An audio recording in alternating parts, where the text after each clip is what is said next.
Hi students, so till now we have discussed and we have finished the chapter of Animal Kingdom. Now in today's lecture we are going to discuss about the next chapter. We are going to start the next chapter, that is your animal tissue. तो अभी तक हमने क्या पढ़ लिया? अभी तक हमने पढ़ लिया है Animal Kingdom. What are the basic different criteria on the basis of which we actually classify the animals in different categories or different groups. So we have studied different important groups according to our syllabus, different phylums of animals, and also have studied up to the class level. Now we'll start the animal tissue, that is the next chapter. We'll start today. So first of all, we need to understand that what is the meaning of tissue. What do you mean by tissue and what is a tissue actually? I believe all of you have already studied in your lower classes many a times and you have know the definition. But here we have to understand in a different, the approach should be different in now onwards, because now we are a pure science student, right? So what is a tissue? A tissue is a group of one or more types of cell and their intercellular substance that perform a particular function. क्या कह रहा है? Tissue मतलब, so let us just go back and just remind the introductory part of Animal Kingdom, where I have already discussed with you that there are different level of organization can be seen in animals. Animals made up of, or their bodies having different level of organization in their body, what we can see. हमने बात किया था animal kingdom के introductory part में कि level of organisation जो animals में वो अलग अलग हो सकते हैं, जैसे कि आपका cellular level of organisation which is the basic one, the most primitive and the most simple organisms, they have cellular level of organization. So let me remind you, what is cellular level of organization? Nothing. It is a cluster of cells when a number of cells coming together and actually form a life form, and actually they develop a life form. Then we call them as cellular level of organization. Next level, where there are certain types of cells, maybe one type or maybe more than one type, come together and they form a life form in the form of a tissue. Then we call them as tissue level of organization. Then when a lot of tissue come and form organs, and if you can see those type of organs in an organism, then we can call them as they have an organ level of organization. And finally, the most advanced animals like mammals, they have organ system, like lot of organs come together and forming a system. Then we call them as organ system level of organization. So there are different level of organization, but we can see in animal kingdom, starting from the simple organism to the most advanced organism like mammals, है ना? So tissue क्या है? Tissue मतलब एक तरह के cell हो सकते हैं या एक से ज्यादा, 2 या 3 तरह के सेल एक साथ आके, काफी सारे सेल एक साथ आके क्या करेंगे, कोई एक पर्टिकुलर फंक्शन परफॉर्म करेंगे. अगर ऐसा कुछ हमें देखने को मिलता है तो हम उस स्ट्रक्चर को कह सकते हैं टिश्यू, ठीक है ना? So tissue is a group of one or more types of cell. क्या कह रहा है? एक तरह का सेल हो सकता है. जैसे कि मान लेते हैं कि अगर एक सेल है, मान लीजिए कि एक सेल है टाइप ए, दूसरा सेल है टाइप बी, तीसरा सेल है टाइप सी, चौथा सेल है टाइप डी. तो अभी क्या है कि हमें एक स्ट्रक्चर मिला जिसमें सिर्फ टाइप ए तरह के सेल है और it is also performing a single particular function. That will also be tissue, ठीक है? और हमें ऐसा भी हो सकता है कि A, B और C 3 तरह के सेल मिलके एक स्ट्रक्चर बना रहे हैं, उसको भी हम कह सकते हैं टिश्यू, ठीक है? सो एक तरह के सेल हो सकते हैं या एक से ज्यादा तरह के भी सेल हो सकते हैं, ठीक है? So it depends. Now the word tissue was given by French anatomist and physiologist Bichat, and this is the time when he was active actually. So 1771 to 1802. Now the word tissue was given by French anatomist and physiologist. अभी anatomist बोले तो आप सोचे what is the meaning of anatomist? See, in the biology, when we study an organism, and the life form, maybe a plant, maybe an animal, right? So when we see a microorganism, whatever it is. So when we study, there are 2 aspects of study. First is a morphological study. जैसे कि हम बोलते हैं ना कि अगर हम आपको देखेंगे तो हम आपको कहां से देख रहे हैं? बाहर से. Whatever I can see from outside, the appearance of your body morphologically. तो हम बाहर से जब किसी चीज को देखते हैं और स्टडी करते हैं उसका बाहर में आउटर जो उसका अपीयरेंस है वो कैसा है, एक्सटर्नल अपीयरेंस कैसा है, अगर वो स्टडी करते हैं तो हम उसे कहते हैं मॉर्फोलॉजी। और जब हम एनिमल के बॉडी के अंदर देखते हैं तो हम उसे कहते हैं एनाटॉमी। और जो ये काम करते हैं एनाटॉमी मतलब एनिमल्स या ऑर्गेनिज्म के बॉडी के अंदर का स्ट्रक्चर स्टडी करते हैं उसे हम बोलते हैं एनाटॉमिस्ट, ठीक है। और फिजियोलॉजिस्ट मतलब हमारे बॉडी में जितने भी मेटाबॉलिक एक्टिविटीज हो रहे हैं, फिजियोलॉजी जैसे कि मैं बात कर रहा हूं, आप सुन रहे हो, आप देख रहे हो, so everything is actually happening because of the physiological activities, and that is altogether called physiology. We'll study, and there is a different unit we have in our syllabus, that is human physiology, where we'll study digestive system, the respiratory system, circulatory system, then chemical coordination, nervous system, locomotion, everything we'll study there. Okay, so the French anatomist and physiologist, his name was Bichat, who actually coined the term for the first time, that is your tissue. तो tissue पहली बार सबसे पहले कौन मतलब इस term को कहा था, that is your Bichat, ठीक है। Now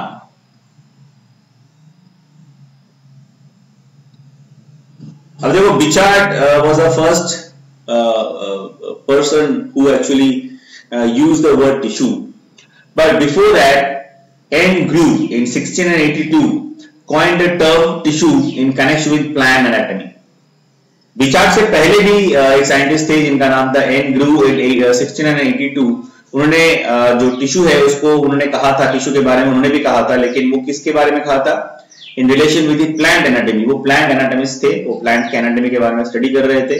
तो in that context he actually first time he said about actually he coined the term tissue before Bichat, ठीक है।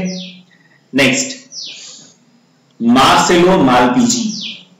Marcello Malpighi was a scientist who founded a separate branch for the study of tissue, and that branch is known as histology, ठीक है। And the term histology was given by Mayer. The term histology was given by German histologist Mayer in 1819।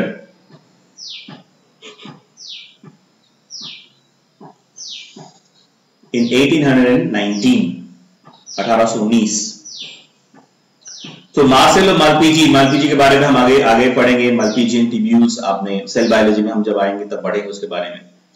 So he actually developed the first separate branch for this type of study। अब इस पे अब histology का मतलब histology मतलब study, histo मतलब tissue. तो जब हम किसी भी ऑर्गेनिज्म के टिश्यू के बारे में स्टडी करते हैं, वो कोई भी ऑर्गेनिज्म हो सकता है, कोई एनिमल हो सकता है, कोई प्लांट हो सकता है ना।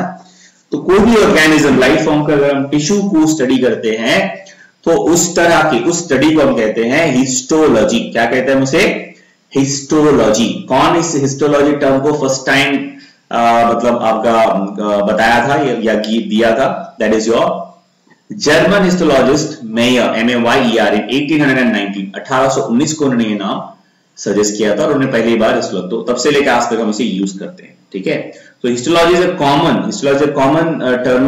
Term which we can use for both plant and animal। ऐसा नहीं कि हिस्टोलॉजी सिर्फ एनिमल में ही है, हिस्टोलॉजी मतलब सिर्फ टिश्यू है, ठीक है। हिस्टो मतलब टिश्यू, लॉजी मतलब स्टडी। तो टिश्यू का स्टडी करने का मतलब होता है histology, right. Now histology is also known as microscopic anatomy. अब देखो हिस्टोलॉजी का दूसरा नाम क्या है, माइक्रोस्कोपिक एनाटॉमी। क्यों बोलते हैं माइक्रोस्कोपिक एनाटॉमी, क्योंकि अगर हमें टिश्यू लेवल पे स्टडी करना है, किसी भी ऑर्गेनिज्म को टिश्यू को स्टडी करना है, तो हम अपने जो नॉर्मल जो हमारे आईज है with unaided eyes can we study. If I ask you, आप क्या टिश्यू देख सकते हो, टिश्यू कितने सेल से क्या क्या सेल से बने हैं, can you see that without any equipments? No, you cannot see that. We do not have that level of like that magnifying capacity we don't have, so we cannot see that in our with our normal eyes, right? So for that what we need to have, we have to develop certain other instrument. So for that in that case we have microscope, right? So microscope use करके हम देखते हैं, क्या देखते हैं, morphology, anatomy. Animal के tissue कहां में रहता है, एनिमल के बॉडी के अंदर। तो क्योंकि हम एनिमल के बॉडी के अंदर देखते हैं, इसीलिए हम उसे दूसरा क्या नाम दे दिए है, माइक्रोस्कोपिक एनाटॉमी, ठीक है। तो हिस्टोलॉजी का दूसरा नाम क्या है, microscopic anatomy. Now let's move on to the next part where we will discuss about the tissue. Now I believe all of you have the idea and you have understood that what is a tissue actually.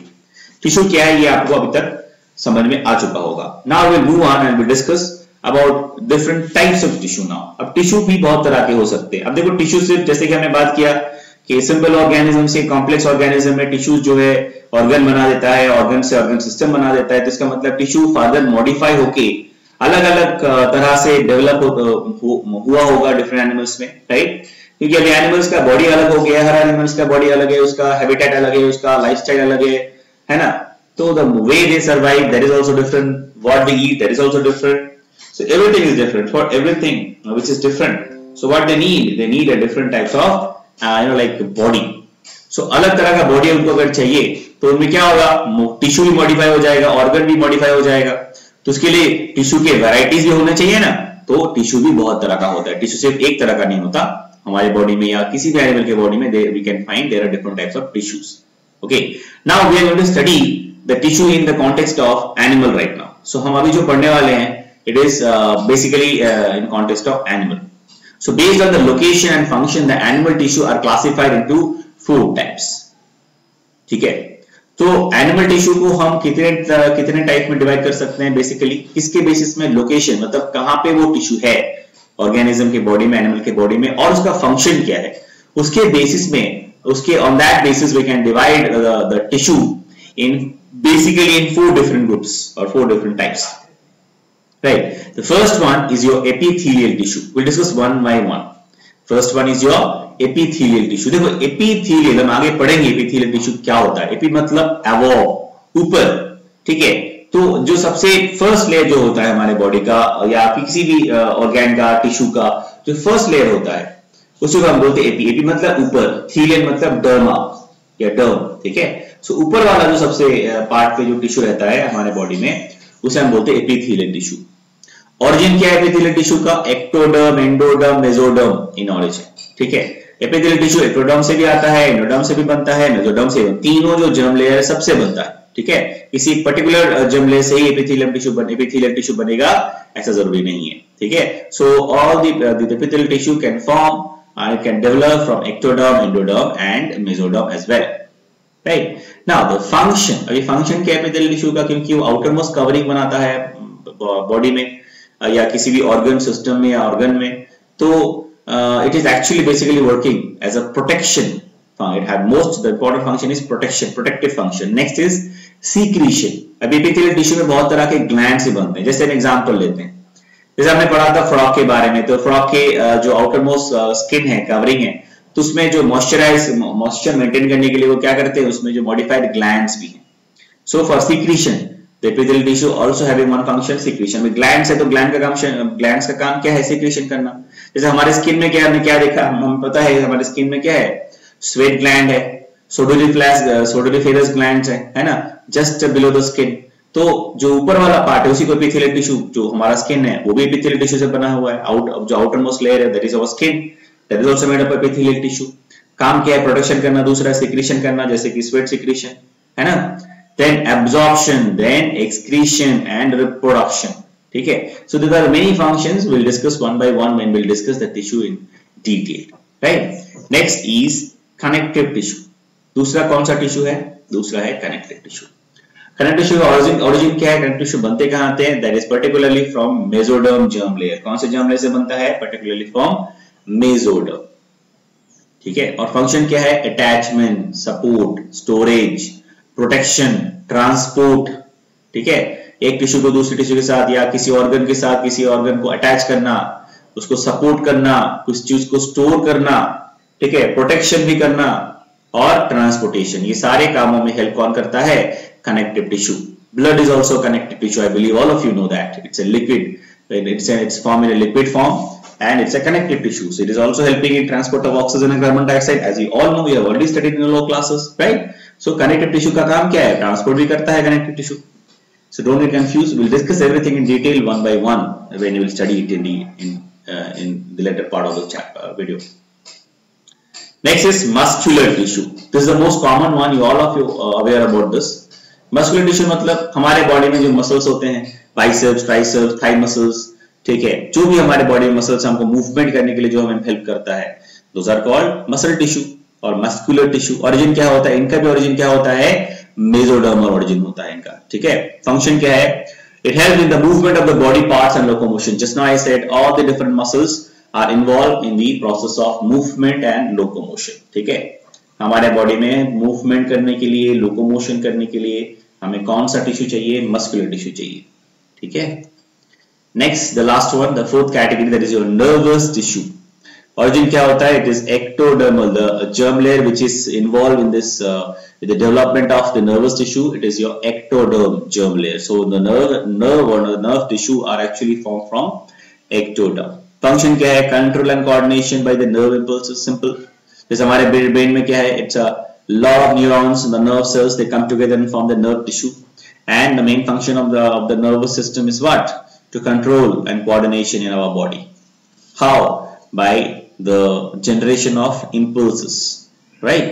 And that is actually it's very very important to understand. We'll discuss it in the chapter of nervous system, control and coordination. The nervous system, neural control and coordination, we'll discuss in that chapter. This nervous tissues and all, everything in detail, right? So the next, we'll start with the first one. The first is your epithelial tissue. Now, what is an epithelial tissue? We'll discuss now one by one. पहले हम किसके बारे में पढ़ेंगे, epithelial tissue के बारे में पढ़ेंगे. Now, an epithelial tissue is a tissue composed of one or more layers of cell covering the external and internal surface of various parts. ठीक है, पहले भी मैंने बताया कि epithelial tissue जो है, it is actually covering the outermost or external part or some internal surfaces of our various parts of our body. मान लीजिएगा लीवर है, तो लीवर का जो आउटरमोस्ट कवरिंग है, जो प्रोटेक्टिव लेयर है, लीवर को जो पूरा आउटरमोस्ट जो लेयर है, वो भी एपिथेलियल टिश्यू से बनेगा। दूसरा लेते एग्जांपल, जैसे स्टमक है, एलिमेंट्री कनाल का जो इनर लाइनिंग है, वो भी किससे बनेगा, वो भी एपिथेलियल टिश्यू से बनेगा। तो आपको समझना पड़ेगा, एक्सटर्नल मतलब ऐसा नहीं कि सिर्फ स्किन ही बनता है, ठीक है। एपिथेलियल टिश्यू मतलब it's having a protective layer, it is having a protective function. तो जो हमारा एलिमेंट्री कनाल है, हमारा जो स्टमक है, इंटरनली जो उसका वॉल है, इंटरनल वॉल है, वो भी किससे बनेगा, एपिथेलियल टिश्यू से बनेगा। किसी ऑर्गन का भी जो प्रोटेक्टिव, जो आउटरमोस्ट वॉल है, आउटरमोस्ट जो लेयर है, वो भी किससे बनेगा, एपिथेलियल टिश्यू से बनेगा। This is very very important to understand, ठीक है। So an epithelial tissue is a tissue composed of one or more layer of sales. अब देखो एपिथेलियल टिश्यू क्या है, वो क्या होता है, it is actually form in the form of layers. तो एपिथेलियल टिश्यू जो है सिर्फ एक सिंगल लेयर से भी बन सकता है और काफी सारे सिंगल लेयर एक के ऊपर एक आके भी बन सकता है। मतलब let us just try to see it, let me try to just show you if I can. So ऐसा होता है कि मान लीजिए कि अगर कोई एक लेयर है स्किन का, मान लेते हमारे, जैसे एग्जांपल लेते हैं हमारे स्किन का, तो हमारे स्किन में कैसा है कि एक लेयर है, उसके ऊपर फिर एक लेयर है, ठीक है, फिर एक लेयर है, ऐसे करके फिर लेयर्स है सेल्स के। तो एपिथेलियल जो टिश्यू है ऐसे बहुत सारे लेयर से भी बन सकते हैं और सिर्फ एक सिंगल लेयर से भी बन सकते हैं। जैसे मैं आप लोगों को यहाँ दिखाने की कोशिश कर रहा हूँ, जैसे कि ये this are the cells and this is the single layer of epithelial tissue, ठीक है। So this are the, trying to make some nucleus type. So ऐसे एक सिंगल लेयर भी हो सकता है और पूरा बहुत सारे लेयर्स के हो सकते हैं। तो एक लेयर से भी जो कवर एपिथेलियल टिश्यू बन सकता है और या तो मल्टीपल लेयर। तो जब बहुत सारे लेयर होंगे तब उसे कहते हैं स्ट्रैटिफाइड एपिथेलियल टिश्यू। हम आगे बात करेंगे, सिंपल स्क्वैमस, स्ट्रैटिफाइड, सब हम बात करेंगे आगे, fine. So the term, I think it is clear to all of you that what is epithelial tissue and it is composed of what? It is made up of one or more layers of cell covering. And what is its function? It is the external and internal surface which cover the external and internal surface of various body parts. That is your epithelial tissue. Now, the term epithelium was given by a Dutch anatomist, Ruwach. ये epithelium जो term है, इसको सबसे पहले किन्होंने दिया था? कौन जो साइंटिस्ट थे? साइंटिस्ट थे डच, ठीक है, डच साइंटिस्ट थे, डेनमार्क के थे। तो वो इसीलिए जो डेनमार्क के होते हैं, जिस कंट्री के होते हैं, उसका डेनमार्क कंट्री के होते हैं डच। तो जैसे हम इंडिया के हैं तो हम बोलते हैं इंडियंस, तो डेनमार्क के लोग बोलते हैं डच, ठीक है। सो द डच साइंटिस्ट और Dutch anatomist Ruwach, who actually gave the term epithelium, epithelium मतलब होता है outer most covering of the body and as well as internal surfaces and internal organs, ठीक है ना। चलिए, I hope it is clear. And what he refers actually he term this epithelium to refer to the fact that epithelial tissue grow upon other tissue। अब देखो ऐसा है कि epithelial tissue अगर सबसे आउटर मोस्ट लेयर में है, इसका मतलब है उसके अंदर में कोई दूसरा टिश्यू तो होगा। जैसे हमारे स्किन के नीचे क्या है, मसल्स है, तो मसल क्या है, मस्कुलर टिश्यू है, लेकिन स्किन क्या है, skin is the outer most tissue, that is epithelial tissue. तो दोनों में फर्क है। तो एपिथेलियल टिश्यू नॉर्मली क्या करते हैं, वो किसी और टिश्यू के ऊपर ही बनते हैं, ठीक है, हमेशा, ठीक है। तो अगर आप किसी भी ऑर्गन को ले लेंगे, किसी ऑर्गन को ले लेंगे, तो उसका जो आउटर मोस्ट कवरिंग है वो तो एपिथेलियल टिश्यू से बनेगा, एक लेयर से बन सकता है, या multiple layer of epithelial tissue will be there, ठीक है, multiple layer of cells will be there to form the epithelial tissue, ठीक है। लेकिन उसके अंदर में, उसके नीचे, उसके बाद क्या रहेगा, उसके बाद अलग टिश्यू रहेंगे जो कि उस ऑर्गन को बनाया होगा या फिर उस बॉडी पार्ट को बनाया है। जैसे हम एग्जांपल लेते हैं फिर से, स्किन जो है it is made up of epithelial tissue, है ना, वो मल्टीपल लेयर्स जो सेल लेयर से बनता है एपिथेलियल टिश्यू, हमारा जो आउटर मोस्ट कवरिंग है सेल का, जो स्किन का। लेकिन बिल्कुल उसके नीचे हमें क्या मिलेगा, उसके नीचे हमें मिलेगा मसल, जो कि और दूसरे तरह के टिश्यू से बनता है, वो क्या है, मस्कुलर टिश्यू से बनता है। तो दोनों अलग अलग तरह का टिश्यू है। तो हम देख सकते हैं कि जो एपिथेलियल टिश्यू है वो किसी और जो स्पेशलाइज्ड टिश्यू है उसके ऊपर बनता है, ठीक है। So it grow, epithelial tissues grow upon other tissue, ठीक है। चलिए next, the epithelial tissue involved first and are also formed first in the embryo. This is very important. You have to remember that these are the different characteristic features what we are going to discuss one by one now regarding the epithelial tissue. See, the epithelial tissue is involved first. सबसे पहले body में जो बनते हैं ना, कोई भी मतलब एम्ब्रायोनिक डेवलपमेंट में जब आपका तीनों जर्म लेयर बन जाते हैं, जब एम्ब्रायो डेवलप होता है, तो हमने शुरू में देखा कि एपिथेलियल टिश्यू जो है it is form from both all of the germ layers, that is ectoderm, endoderm and mesoderm.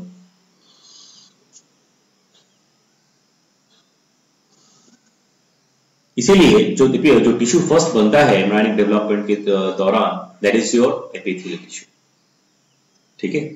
So the epithelial tissue consists of a variety of shaped cells closely arranged in one or more layers. अब देखो epithelial tissue जो है वो cell के layer से बनते हैं, और सेल का जो शेप होता है वो भी अलग अलग होते हैं। जरूरी नहीं कि हमेशा एक ही तरह के सेल से, जो सेल के लेयर से या सेल से आपके एपिथेलियल टिश्यू बनेगा। There are different types of, different shapes of cells, but we can see in different types of epithelial tissue, ठीक है। अलग अलग एपिथेलियल टिश्यू में हमें अलग अलग तरह के शेप के सेल्स भी हमें दिखेंगे, ठीक है। So the epithelial tissue are usually rest on a thin और non cellular basement membrane.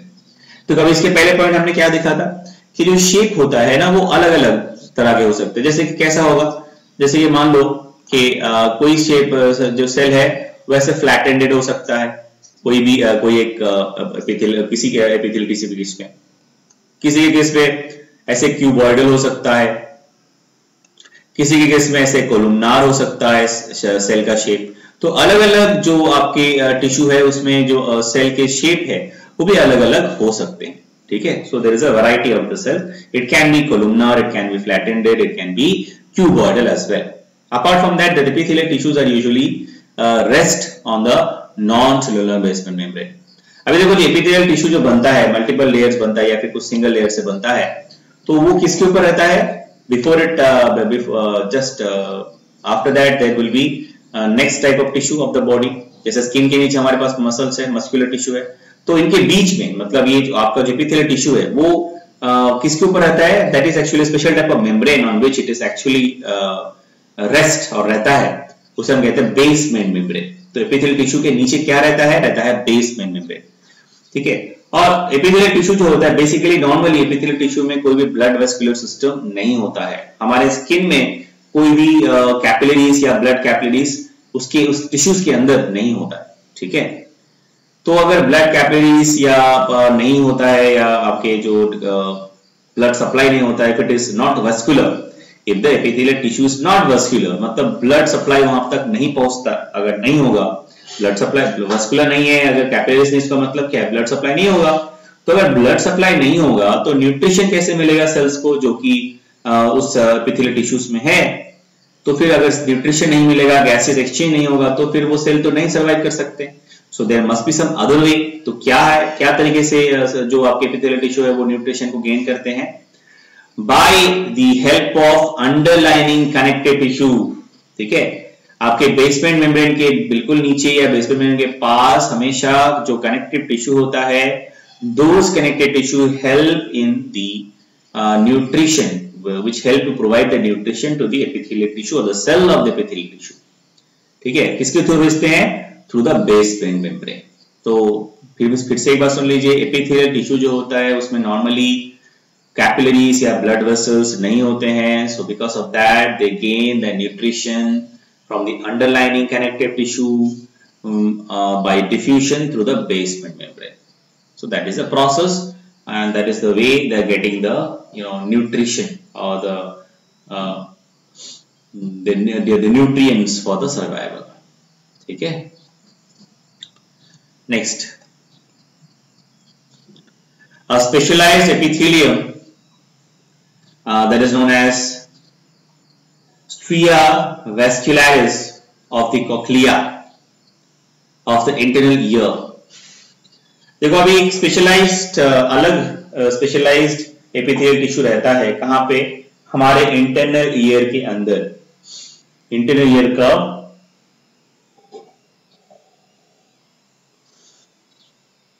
Internal ear का एक पार्ट है जिसे हम बोलते हैं कॉक्लिया, उसका पार्ट है, उसमें एक एपिथेलियल टिश्यू रहता है स्पेशलाइज्ड, उसका नाम है स्ट्रिया वैस्कुलरिस।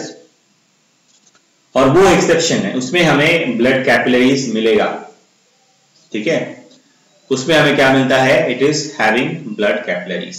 ठीक है, वो कहां है? वो एक्सेप्शन है और ये स्पेशलाइज्ड एपिथेलियल है, एपिथेलियम है, इसका नाम है स्ट्रिया वैस्कुलरिस, जो कि इंटरनल ईयर कॉक्लिया में होता है। ठीक है, और उसमें हमें ब्लड वेसल्स दिखेगा।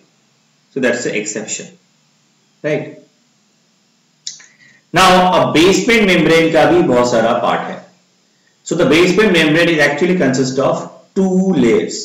2 लेयर से बेसमेंट मेम्ब्रेन बनता है। पहला है बेसल लमीना। पहला क्या है? Basal lamina. क्या होता है basal lamina? It is a outer thin layer made up of mucopolysaccharides and glycoprotein. ठीक है, it is the outer thin layer made up of mucopolysaccharide and glycoprotein. Basement membrane में जो आउटर मोस्ट पार्ट है basement membrane का, वो बनता है basal lamina से, और वो इट्स एक्चुअली शीट, एक शीट जैसा होता है, and which is made up of mucopolysaccharides. ठीक है, it is type of sugar और type of polysaccharide, sorry, it's a polysaccharide and glycoprotein. So this are the substances what actually this is the composition of the basal lamina, which is the outermost thin layer of the basement membrane। ठीक है, और ये बनता कहां से? ये mucopolysaccharide, glycoprotein, ये secret कौन करते हैं? It is secreted by the epithelial cell itself. Epithelial cell खुद बनाता है ये सब। ठीक है, next, fibrous and reticular lamina. ठीक है, पहला क्या था? Basal lamina, next is fibrous and reticular lamina। तो fibrous and reticular lamina, इसमें क्या होता है?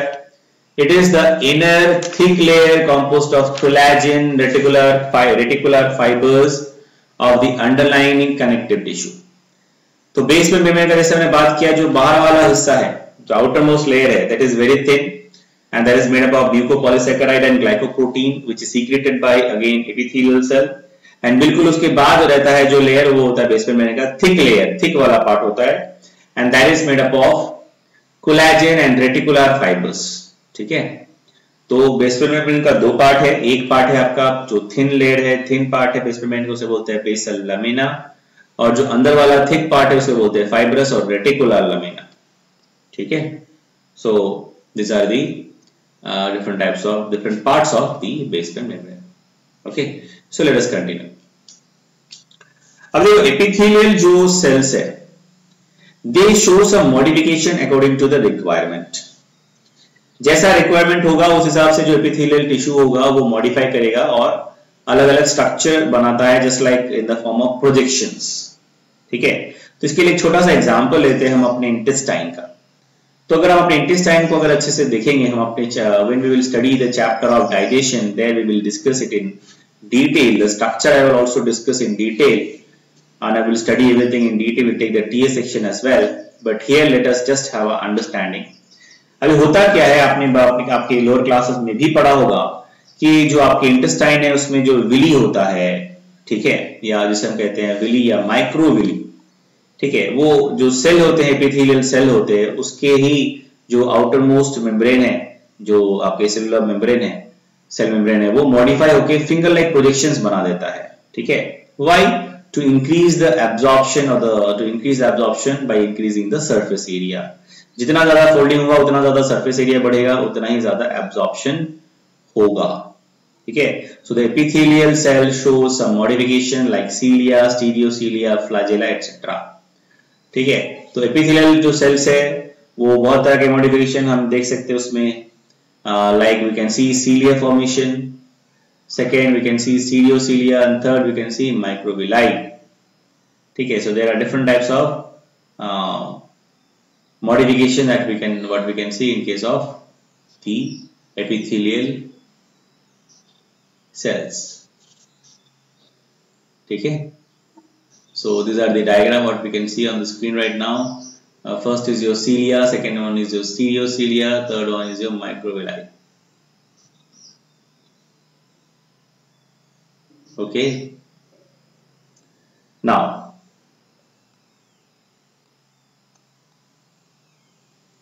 we will talk about cilia.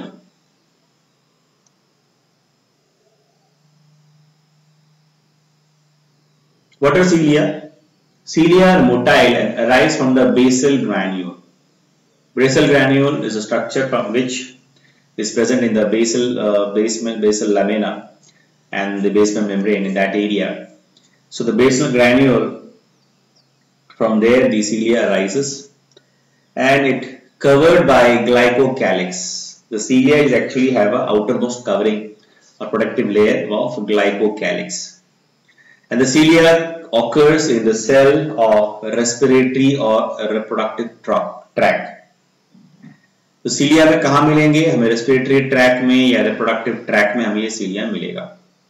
ठीक है, so cilia जो होता है they are motile, cilia are motile, वो move कर सकते हैं, अपना movement कर सकते हैं, and rise from the basal granule, rise from the basal granule. ठीक है, and it is present, but we can see the cilia occurs in the cells of respiratory and reproductive tract. Right, next, stereocilia. They are non-motile, cylindrical. The stereocilia, they are non-motile, cylindrical, and the basal granules are absent. So the stereocilia, they are non-motile. Stereo जैसे cilia हमने क्या देखा था motile, तब stereocilia क्या है? ये non-motile है। ठीक है, and they are structured, it is cylindrical, the basal granules are absent. पिछले केस में हमने क्या देखा था? The cilia arises from the basal granules, but इसमें हम क्या देख रहे हैं? इसमें जो basal granules है, these are absent. ठीक है, then stereocilia found in some parts of the male reproductive tract. Stereocilia found in stereocilia found in some parts of the male reproductive tract and such as the epididymis and vas deferens. तो stereocilia हमें कहाँ मिलेंगे? They can found in some parts of the male reproductive system tract and such as in the epididymis and vas deferens. ठीक है, next, microvilli. Basal granules are absent. Microvilli में क्या होगा? Basal granules नहीं होगा, and they are non-motile. They are non-motile. Microvilli are non-motile, and they are short structures, not covering by glycocalyx. बहुत छोटे structure के होते हैं और it is not covered by the glycocalyx. Now, microvilli found in location where absorption and secretion are the major activities of the cell. तो microvilli का काम क्या है? Its main function is to absorb, and that's why absorb and secretion. So that's why it is actually present. So where the absorption and secretion are major activities of the cell. तो मतलब ये microvilli वहीं पे रहेंगे जहां पे absorption और secretion का एक्टिविटी सबसे ज्यादा है, उस पार्ट पे रहते हैं.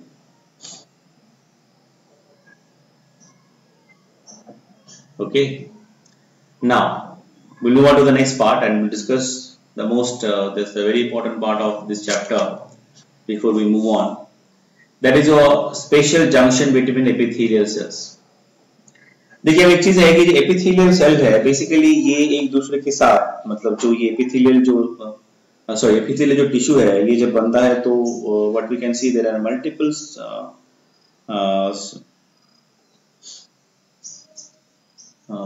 you know what happens when these tissues actually are coming together and joining together and they are actually interacting with each other. So as a result the cells also interact in a different way and their connection between the cells are also in a different way. So ऐसा होता है कि अगर मान लो epithelial tissue जो है वो एक दूसरे के साथ ज्वाइन कर रहे हैं, मतलब एक लेयर है उसके बाद दूसरा लेयर, या फिर मान लो एक एपिथेलियल टिश्यू है दूसरे एपिथेलियल टिश्यू के साथ ज्वाइन कर रहा है, तो जो सेल्स एपिथेलियल टिश्यूज के जिससे कि एपिथेलियल टिश्यू बना है उनके बीच में जो होगा इंटरेक्शन होगा और उनके बीच में जो अरेंजमेंट होगा वो अलग अलग तरह का. ठीक है, इसको थोड़ा समझिए. जैसे कि अगर मैं अपने एक हाथ के साथ दूसरे हाथ को जोड़ दूं, so even though if you see all parts all the fingers of your hand, अगर आप दोनों हाथ के साथ जोड़ दो, अलग अलग फिंगर का साइज अलग है तो अलग अलग फिंगर का जो उसमें जो ग्रुप्स जो उसके मतलब मस्कुलर स्ट्रक्चर है वो भी अलग है.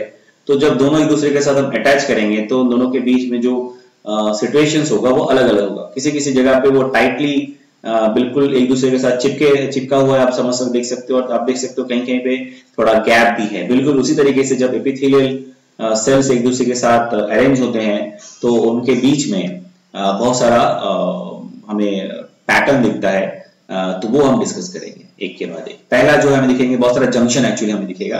पहला जो हमें दिखेगा उसे बोलते हैं टाइट जंक्शन. टाइट से आपको समझ में आ गया होगा. टाइट मतलब एकदम एक दूसरे के साथ चिपक के रहना विदाउट गैप, बिल्कुल भी गैप नहीं होता, एकदम परफेक्टली जो एक सेल मेम्ब्रेन दूसरे सेल मेम्ब्रेन के साथ एकदम चिपक जाता है एक दूसरे के साथ.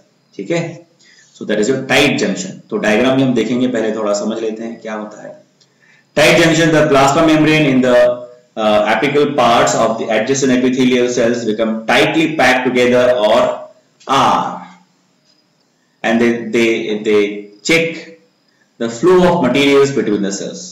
वो बिल्कुल एक दूसरे के साथ दो प्लाज्मा में जो मेम्ब्रेन जो सेल मेम्ब्रेन है प्लाज्मा मेम्ब्रेन है वो दूसरे के साथ एक दूसरे के साथ बढ़िया से अटैच हो जाते हैं. इससे क्या है बीच में कोई भी गैप नहीं होता. ठीक है, और क्या होता है there is check in the material exchange between the cell, और कोई भी मटेरियल जो एक्सचेंज नहीं होता. ठीक है, प्रॉपर्ली. ठीक है, तो it is actually check.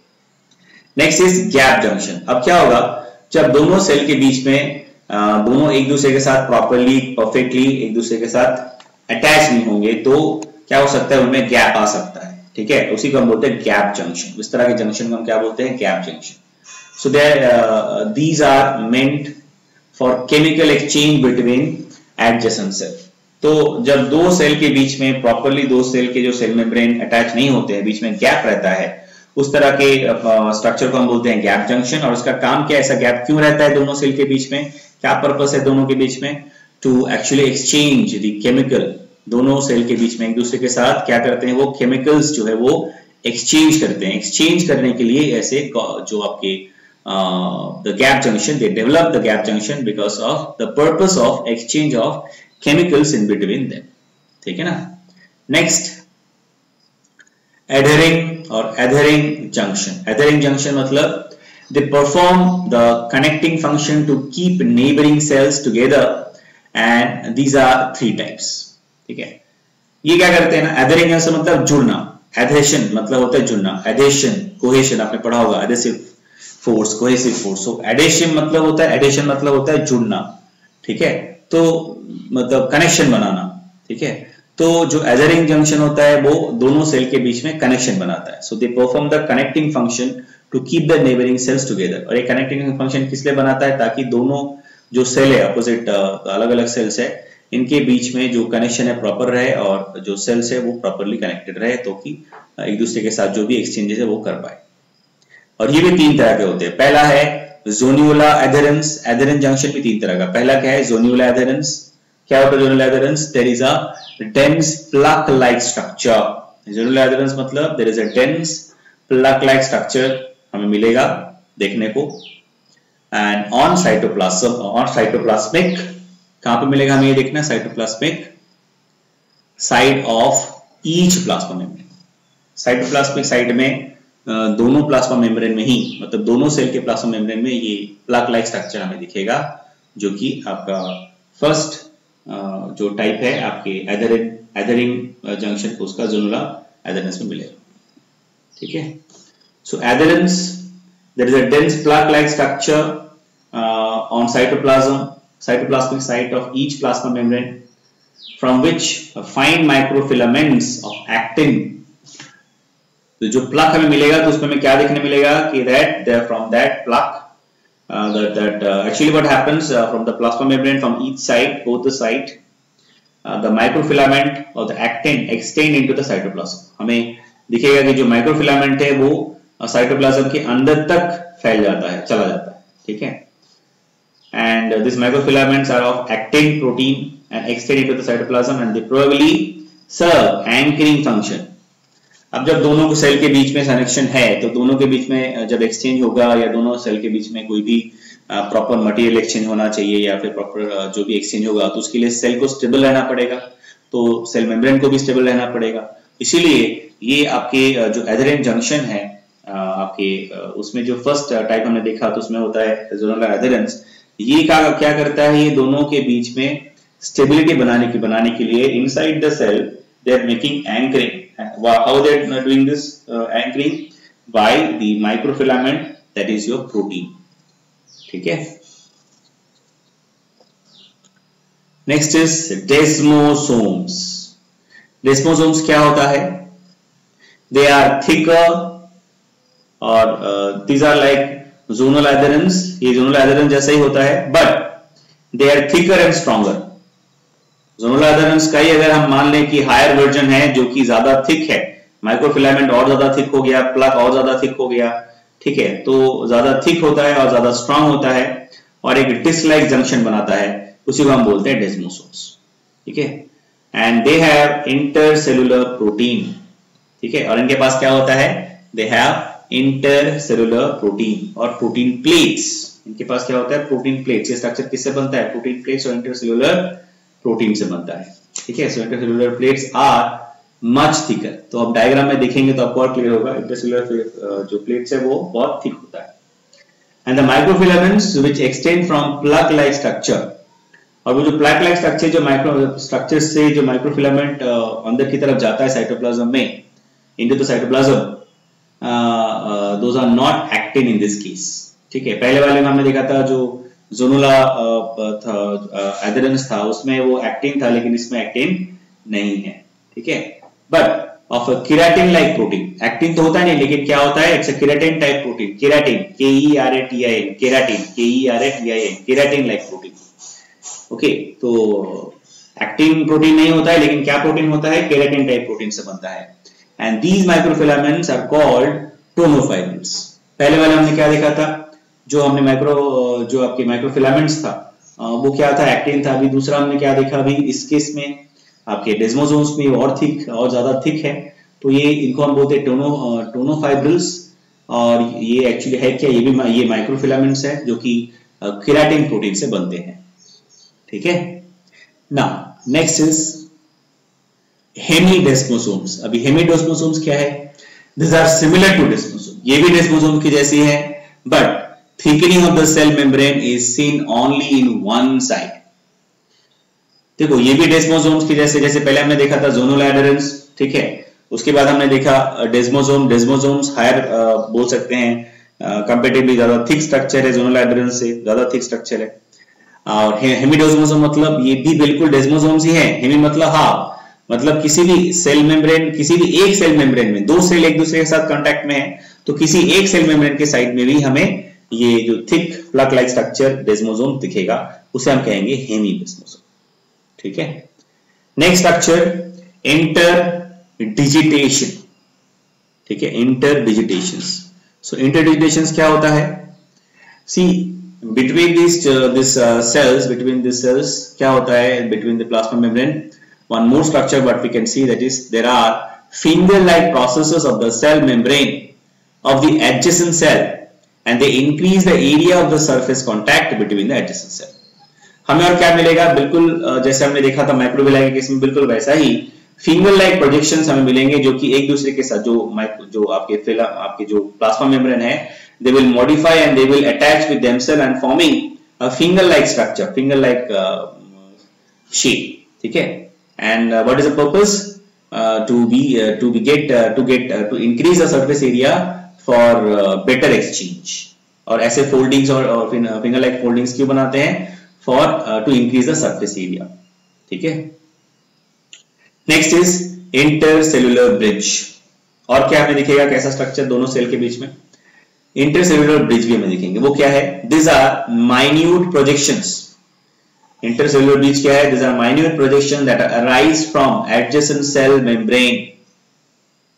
Adjacent cell membrane से जो माइन्यूट प्रोजेक्शंस बाहर की तरफ आएंगे उसे हम बोलते हैं that is your intercellular bridges, ठीक है। तो ये डायग्राम आप आपके सामने देख सकते हैं, this is the diagram to explain.